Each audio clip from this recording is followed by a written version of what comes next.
గోదావరి గట్టు మీద చెట్టు ఉంటదండి. చెట్టు మీద పెట్టు ఉంటదండి. చెట్టు కింద పెట్టేసే రెట్ట ఉంటదండి. ఆఖరికి నిప్పులు కూడా ఉంటాయండి. కానీ మనం చేసే వీడియోలకి లైకులు రావట్లేదు, కామెంట్లు రావట్లేదు.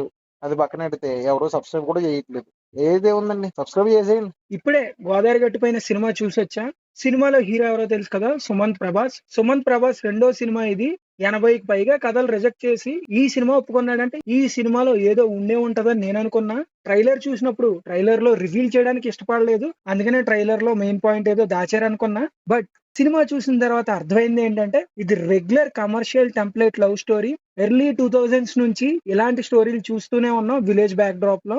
దీంట్లో ఏం ఫ్రెష్నెస్ ఆఫర్ చేయలేదు, రెగ్యులర్ కమర్షియల్ టెంప్లెట్.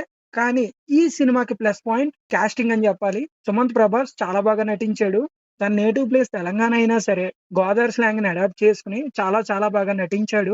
హీరోయిన్ కూడా ఫస్ట్ సినిమా అయినా సరే చాలా బాగా నటించిందని చెప్పాలి. అండ్ హీరో పక్కన ఫ్రెండ్స్ గా సుదర్శన్ గాని, కసిరెడ్డి గాని, అండ్ ఇంకో ఇద్దరు ముగ్గురు ఉన్నారు. వీళ్ళందరూ బాగా నటించారు. ముఖ్యంగా సుదర్శన్ అయితే ప్యాకాడేశాడు. తన స్క్రీన్ మీద కనిపించిన ప్రతిసారి నవ్విస్తూనే ఉంటాడు. చెప్పాలంటే చాలా చోట్ల రిలీఫ్ అని చెప్పాలి సుదర్శనం. కానీ ఈ సినిమాలో రైటింగ్ ఇంకా బాగా రాయొచ్చు. డైరెక్టర్ చాలా చోట్ల తెలివిగా ప్రవర్తిస్తాడు.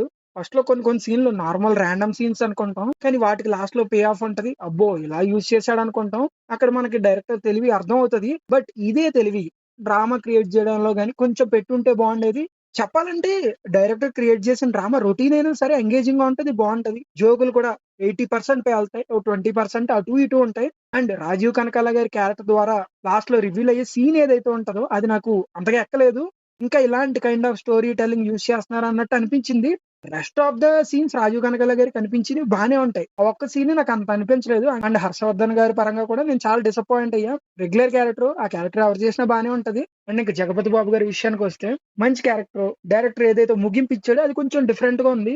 అది అందరికి ఎక్కకపోవచ్చు, నాకైతే బాగా నచ్చింది. ఈ మధ్య జగపతి బాబు గారిని ఒకే కైండ్ ఆఫ్ రోల్స్ లో చూసి బోర్ కొట్టింది. బట్ ఈ సినిమాలో అయితే జగపతి బాబు గారి రోల్ నాకు చాలా నచ్చింది. యాజ్ ఏ ఫాదర్ గా చాలా బాగా నటించారు. అండ్ ఇంకా టెక్నికల్ గా చాలా చాలా చాలా సాలిడ్ గా ఉంటది. మెయిన్ గా మ్యూజిక్ గురించి మాట్లాడుకోవాలి. మ్యూజిక్ డైరెక్టర్ నాగవంశీ, ఈ పేరు గుర్తుపెట్టుకోండి. చాలా చాలా మంచి మ్యూజిక్ ఇచ్చాడు. సాంగ్స్ కూడా ఎక్సలెంట్ గా ఉంటాయి. ఫస్ట్ హాఫ్ లో హీరో హీరోయిన్ మధ్య వచ్చే సాంగ్ ఏదైతే ఉంటుందో చాలా బాగుంటది. ఆ సాంగ్ రివ్యూ కూడా ఇచ్చాం మన ఛానల్లో. అండ్ ఇంకా బీజిఎం కూడా చాలా బాగుంది, చాలా సోల్ఫుల్ గా ఉంటది. చాలా చోట్ల సీన్లు ఎలివేట్ చేస్తూనే ఉంటది. సీన్ ఫ్లాట్ గా వెళ్ళినా బీజిఎం తో చాలా వరకు లాగడానికి ట్రై చేశాడు. అండ్ ఇంకా సినిమాటోగ్రఫీ కూడా బాగుంటది. చెప్పాలంటే ఒకే లొకేషన్ ని ఈ సినిమాలో చాలా చోట్ల వాడారు. మా సైడే తీసింది కాబట్టి నాకు తెలుసు. కానీ అది ఆడియన్స్ కి డౌట్ రాకుండా బాగా వాడారని చెప్పాలి. దీనికి ఖచ్చితంగా మెచ్చుకోవాలి టెక్నీషియన్స్ ని గానీ, ప్రొడక్షన్ టీమ్ ని గానీ. చాలా ఎఫర్ట్స్ పెట్టారు తెలియకుండా ఒకే లొకేషన్ అని చెప్పి. అని చెప్పడం మర్చిపోయా, ఇది చాలా కీ పాయింట్. ఇందాక రైటింగ్ గురించి ఒక మాట మాట్లాడాను కదా, ఎఫర్ట్స్ పెట్టుంటే బాగుండేదని చెప్పి. ఒక సీన్ గురించి మాట్లాడాలి. హీరో హీరోయిన్ కి కనెక్ట్ అయ్యే విధానం ఏదైతే ఉంటుందో, అక్కడ రాసుకున్న సీన్ ఏదైతే ఉంటుందో అది నాకు పెద్దగా ఎక్కలేదు. అక్కడ కనుక ఎఫర్ట్స్ పెట్టి ఇంకా మంచి సీన్ లో రాసి ఉంటే ఇంకా బాగుండేది అనిపించింది. చాలా చాలా డిసప్పాయింటింగ్ గా అనిపించింది. ఏమో డైరెక్టర్ పాయింట్ ఆఫ్ వ్యూ అంటే ఆ సీన్ పట్ల నాకు అర్థం కాల.